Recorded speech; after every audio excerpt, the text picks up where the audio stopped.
മുല്ലപ്പെരിയാറിലെ പുതിയ അണക്കെട്ടുമായി ബന്ധപ്പെട്ട് കേരളത്തിനെതിരെ പ്രക്ഷോഭം ശക്തമാക്കാൻ കർഷകർ ശ്രമിക്കുന്നു. പെരിയാർ വൈഗൈ ഇറിഗേഷൻ അഗ്രികൾച്ചർ അസോസിയേഷന്റെ നേതൃത്വത്തിൽ കുമളിയിലേക്ക് മാർച്ച് നടത്തും. പുതിയ അണക്കെട്ട് നിർമ്മിക്കാൻ ശ്രമിക്കുന്ന കേരള സർക്കാരിനെതിരെ തമിഴ്നാട്ടിലെ 5 ജില്ലകളിലെ കർഷകരാണ് മാർച്ച് നടത്തുന്നത്. അതാണ് ഇപ്പോൾ വരുന്ന പ്രധാനപ്പെട്ട ഒരു വാർത്ത. മുല്ലപ്പെരിയാറാണ് ഇപ്പൊ പൊട്ടിക്കും, നാളെ പൊട്ടിക്കും, നാളെ പുറത്ത് പൊട്ടിക്കുണ്ട് 40 കൊല്ലമായിട്ട് കേരളത്തിലുള്ള அரசியல்வாதிகளெல்லாம் சொல்லிட்டு இருக்குல்ல. 40 കൊല്ലத்துக்கு മുമ്പ് പെരുമേടോட അണ്ണ ഉള്ള MLA CA കുര്യനാക്കും പറഞ്ഞത് കേരള അസംബ്ലിയിൽ മുല്ലപ്പെരിയാർ ഡാം പൊട്ടിക്കുன்னு சொல்லி அவர் ஒரு பராதி கொடுத்து ஸ்பீக்கர்கிட்ட 1979. இன்னைக்கு 40 கொல்லம் கழிஞ்சு ஆனால் டேம் பொட்டிக்கலை. டேம் ஸ்ட்ராங்காக தான் இருக்குது. வெறும் 7.66 TMC தண்ணி தான் இப்போ டேமில் இருக்குது. ஆனால் அங்கேருந்து ஒரு 50 கிலோமீட்டர் தள்ளி இருக்கக்கூடிய இடுக்கி டேமில் 70.5 TMC தண்ணி இருக்குது. 10 மடங்கு தண்ணி இடுக்கியில் உண்டாயிருக்கு. அப்போ இது வெறும் 7.66 TMC தண்ணி தான் இப்போ முல்லைப்பெரியாறில் இருக்குது. அப்போ 14 நிபுணர் குழுக்கள், 14 எக்ஸ்பர்ட் வந்து ரிசர்ச் பண்ணி, டேமை ரிசர்ச் பண்ணி அந்த டேம் ஓகே அப்படின்னு சுப்ரீம் கோர்ட்டுக்கு ரிப்போர்ட் கொடுத்த பிறகு தான் 2014 சுப்ரீம் கோர்ட் என்ன செய்யுது, டேம் ஓகே, அந்த பேபி டேமை ஸ்ட்ராங் பண்ணிட்டு டேமோட லெவலை, வாட்டர் லெவலை 152 ஆகிட்டு கொடுக்கலாம் அப்படின்னு சுப்ரீம் கோர்ட்டு ஜட்ஜ்மெண்ட் கொடுத்துருக்கு. அப்போ சுப்ரீம் கோடதி ஒரு விஷயத்தில் ஒரு ஜட்ஜ்மெண்ட் கொடுக்கணும்னா உடனே கொடுக்காது. அப்போ அவர் எது செய்யும், எல்லா நியூஸையும் கேதர் பண்ணி அந்த நியூஸில் சத்தியம் உண்டாயிருந்தால் மாத்திரம்தான் அவர் ஜட்ஜ்மெண்ட் கொடுக்கும். அப்போது இன்னுள்ள chief justice of India Chandrachud அண்ணு 2014 முல்லைப்பெரியார் டேம் ஸ்ட்ராங் ஆகிட்டு இருக்கு. அப்போ அது சார்ந்த KT தாமஸ் ஒரு ஜஸ்டிஸ், ஒரு சீஃப் ஜஸ்டிஸ், தமிழ்நாட்டு 5 மாவட்ட மக்களோட ஒரு கடவுள். அவர் KT தாமஸ் சொல்லுது, எனக்கு டேமுக்கு கீழே வந்து ஒரு 5 ஏக்கர் பூமி கொடுங்க, நான் இங்கே விவசாயம் பண்ணி இங்கே சாப்பிடும், அப்படியாவது கேரளத்து மக்களோட பயம் போகட்டும், யாரும் பேடிக்காண்டா, டேம் பொட்டிக்காது. டேம் வந்து ரொம்ப high level technology, high technology, இன்னைக்கு இருக்கிற டெக்னாலஜி மாதிரி 100 மடங்கு அதிக உள்ள டெக்னாலஜியை பயன்படுத்தி தான் இந்த டேம் கட்டப்பட்டிருக்கு அப்படின்னு யார் சொல்கிறா, KT தாமஸ், ஒரு மலையாள அண்ணன், எங்களுக்கு அண்ணன், அவர் கடவுள், அவர் தான் சொல்கிறாரு. சரிங்களா? அதனால் டேம் ஒரு நாளும் பொட்டிக்காது. இந்த டேமை வச்சு 2011 பிரபம், எர்ணாகுளம் ஜில்லாவில் உள்ள பிரபம் பை எலெக்ஷன், அந்த பை எலெக்ஷனுக்காகத்தான் இந்த டேம் பிரச்சனை பெருசாச்சு. இப்போ மறுபடியும் இந்த டேம் பிரச்சனை எடுக்கிறதுக்கு காரணம் கேரளத்தில் இடதுசாரிகளுக்கு அரசியல் இல்லை, பாலிடிக்ஸ் இல்லை. CPMக்கு CPIக்கு பாலிடிக்ஸ் இல்லை. அப்போ அவர் பாலிடிக்ஸ்க்காக என்ன செய்து இந்த டேம் എടുക്കുക. ഒരു തമിഴ്നാട്ടിലെ കർഷക പ്രതിഷേധം അതിൻ്റെ നേതൃത്വമാണ്, ഒരു പ്രതികരണമാണ് കണ്ടത്. എന്നാൽ പ്രിൻസ് ചെയ്തതിൻ്റെ വാർത്താ വിവരങ്ങളുമായി. പ്രിൻസ്, ഇതൊരു വലിയ സംഘടനയാണോ? എന്നത്തേക്കാണ് ഈ ഇത്തരത്തിലൊരു പ്രതിഷേധ മാർച്ച് ഇവർ ആലോചിക്കുന്നത്?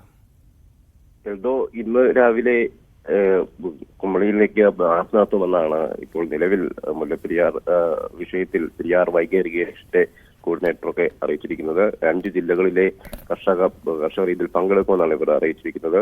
രാവിലെ 10 മണിയോടെ തമിഴ്നാട്ടിലെ പെനിക്കുക്ക് സ്മാരകത്തിൽ നിന്നും മാർച്ച് ആരംഭിച്ച് കുമളിയിലേക്ക് എത്തുമെന്നാണ് അറിയിച്ചിരിക്കുന്നത്. എന്നാൽ ഇവരെ കേരളത്തിലെ മേഖലയിലേക്ക് കടക്കുന്നതിന് മുമ്പ് തന്നെ, കുമളിയിലേക്കുള്ള ചുരംപാതയിലേക്ക് കടക്കുന്നതിന് മുൻപ് തന്നെ തടയുമെന്നാണ് ഇപ്പോൾ നമുക്ക് പോലീസ് നൽകുന്ന വിവരം. എന്തായാലും അതിന് മുമ്പ് തന്നെ കേരളത്തിലേക്ക് കടക്കാതെ തന്നെ, കേരളത്തിലെ അതിർത്തിയിലേക്ക് കടക്കാതെ തന്നെ ഇവരെ തടയാനുള്ള നടപടികൾ പോലീസ് സ്വീകരിക്കുമെന്നാണ് കരുതുന്നത്. എന്തായാലും ഇതിൽ വലിയ ഇവരുടെ രാഷ്ട്രീയ മിക്ക സമയങ്ങളിലും ഈ മുല്ലപ്പെരിയാർ വിഷയങ്ങളോടനുബന്ധിച്ച് തമിഴ്നാട്ടിലെ ചില സംഘടനകൾ ഇത്തരത്തിൽ വിഷയങ്ങൾ ഉണ്ടാക്കുന്നതിനായും ജനകീയ ശ്രദ്ധ പിടിച്ചുപറ്റുന്നതിനായും ഇത്തരം നിലപാടുകളൊക്കെ എടുക്കാറുണ്ട്. ആ ഒരു നടപടികളുടെ ഭാഗമായാണോ ഇത്തരത്തിൽ കർഷക പ്രക്ഷോഭം സംഘടിപ്പിക്കുന്നതെന്നും സൂചിപ്പിക്കേണ്ടതുണ്ട്. പ്രത്യേകിച്ചും തമിഴ്നാട്ടിലെ അതിർത്തി ജില്ലകളിലെ, പ്രത്യേകിച്ചും മുല്ലപ്പെരിയാറിൽ നിന്ന് വെള്ളം കൊണ്ടുപോയി ഉപയോഗിക്കുന്ന 5 ജില്ലകളിലെ കർഷകർ വളരെ വേഗത്തിൽ തന്നെ ഇത്തരം വിഷയങ്ങളോട് പ്രതികരിക്കാറുണ്ട്.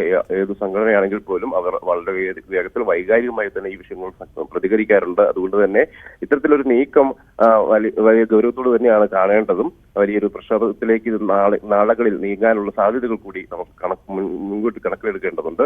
എന്തായാലും കഴിഞ്ഞ ഇടയിൽ മുല്ലപ്പെരിയാർ പുതിയ അണക്കെട്ട് നിർമ്മിക്കുന്നതുമായി ബന്ധപ്പെട്ട് കേരളം കേന്ദ്ര വനം പരിസ്ഥിതി മന്ത്രാലയത്തിന് അനുമതി നേടിയിരുന്നു. അപ്പം ഈ അണക്കെട്ട് പുതിയ 128 വർഷമായ അണക്കെട്ടിന്റെ കാലപ്പഴക്കം പരിഗണിച്ച് ഇത് പൊളിച്ചു കളഞ്ഞ് പുതിയ അണക്കെട്ടുകൾ നിർമ്മിക്കണമെന്നും ഇതിന്റെ താഴെ പുതിയ അണ നിർമ്മിക്കാൻ അനുമതി നൽകണമെന്ന് ആവശ്യപ്പെട്ടുകൊണ്ടാണ് അനുമതി തേടിയത്. എന്തായാലും ഈ സമയങ്ങളിൽ ജലം സംഭരിക്കാൻ കേരളത്തിൽ ഈ അണക്കെട്ട് നിർമ്മിക്കുന്ന കാലയളവിലും അതിനുശേഷവും തമിഴ്നാടിന് വെള്ളം നൽകുമെന്നൊക്കെ അടക്കമുള്ള കാര്യങ്ങൾ പരിസ്ഥിതി മന്ത്രാലയത്തിന് നൽകിയിരിക്കുന്ന റിപ്പോർട്ടിൽ അനുമതി നിവേദനത്തിൽ കേരളം പറഞ്ഞിട്ടുണ്ട്. എന്തായാലും ഈ റിപ്പോർട്ട് നിവേദനം കേരള പരിസ്ഥിതി മന്ത്രാലയം കേന്ദ്ര സർക്കാരിന്റെ വിലയിരുത്തൽ സമിതിക്ക് കൈമാറിയിട്ടുണ്ട്. ഈ വിലയിരുത്തൽ സമിതി 28-ന് ഇത് സംബന്ധിച്ചൊരു യോഗം ചേരുന്നുണ്ട്. ഈ ഒരു യോഗത്തിന്റെ ഒരു സാഹചര്യത്തിൽ കൂടിയാണ് ഇപ്പോൾ ഈ കർഷക സംഘടനകൾ. പ്രിൻസ്, ഒരു കാര്യം, ഈ Periyar Vaigai irrigation agricultural association ഇത് ഒരു പൂർണ്ണമായും ഒരു കർഷക സംഘടനയാണോ അല്ലെങ്കിൽ ഒരു രാഷ്ട്രീയ നേതൃത്വവുമായി അഫിലിയേറ്റഡ് ആയിട്ടുള്ള സംഘടനയാണോ? ഒരു കർഷക സംഘടന എന്ന നിലയിലാണ് നിലവിൽ ഈ സംഘടന പ്രവർത്തിക്കുന്നത്. എന്തായാലും ഈ മുല്ലപ്പെരിയാർ വിഷയവുമായി ബന്ധപ്പെട്ടാണ് പല ഈ തമിഴ്നാട്ടിലെ 5 ജില്ലകളിലുള്ള ചില കർഷക സംഘടനകളും ചില രാഷ്ട്രീയ സ്വാധീനമുള്ള ചെറുകിട രാഷ്ട്രീയ സംഘടനകളൊക്കെ വളരെ വേഗത്തിൽ ജനകീയ ശ്രദ്ധ തേടാൻ വേണ്ടി ഇത്തരം വിഷയങ്ങളിലൊക്കെ മുൻപും ഇത്തരം സാഹചര്യങ്ങളൊക്കെ ഉണ്ടാക്കിയിട്ടുണ്ട്. അതുകൊണ്ട് തന്നെ ഇവരുടെ ഒരു നടപടികൾ പ്രത്യേകിച്ചും വൈകാരികമായി തമിഴ് ജനത തമിഴ്നാട്ടിലെ കർഷകർ ഈ വിഷയങ്ങളൊക്കെ കൈകാര്യം ചെയ്യാറുണ്ട്.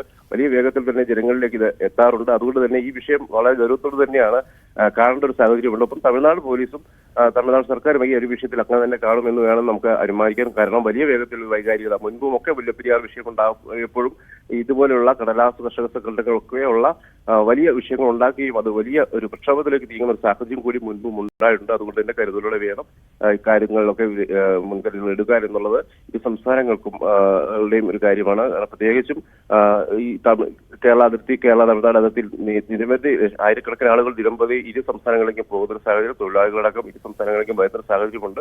അതുകൊണ്ടൊക്കെ തന്നെ ഇത്തരം സംഘടനകളുടെ പ്രത്യേകിച്ചും വൈഗൈ ഇറിഗേഷൻ പോലെയുള്ള സംഘടനകളുടെയൊക്കെ നടപടികൾ സംശയത്തോടെ തന്നെ കാണേണ്ടിയിരിക്കുന്നു. കാരണം പ്രത്യേകമായി ആളുകൾ ശ്രദ്ധ ചെയ്യാൻ വേണ്ടി ആയിരിക്കാം ഇത്തരം സംഘടനകൾ നടപടികൾ സ്വീകരിക്കുന്നതെന്ന് നമുക്ക് കരുതാൻ. ശരി, പ്രിൻസ് ആണ് വിവരങ്ങൾ നൽകിയത്. ഇടുക്കിയിൽ നിന്ന് കുമളിയിലേക്ക് ഒരു മാർച്ച് നടത്താനുള്ള ആലോചനയാണ് ഈ പെരിയാർ വൈഗൈ അഗ്രികൾച്ചറൽ സംഘത്തിന്റെ ശ്രമം. അത് മുല്ലപ്പെരിയാറിൽ പുതിയ അണക്കെട്ടെന്ന കേരളത്തിന്റെ ശ്രമം, അതിന് വിരുദ്ധമായിട്ടാണ് ആ പ്രക്ഷോഭം. പ്രേക്ഷകരും അതിൽ കമന്റ് ചെയ്യുന്നുണ്ട്. പ്രഭാഷ്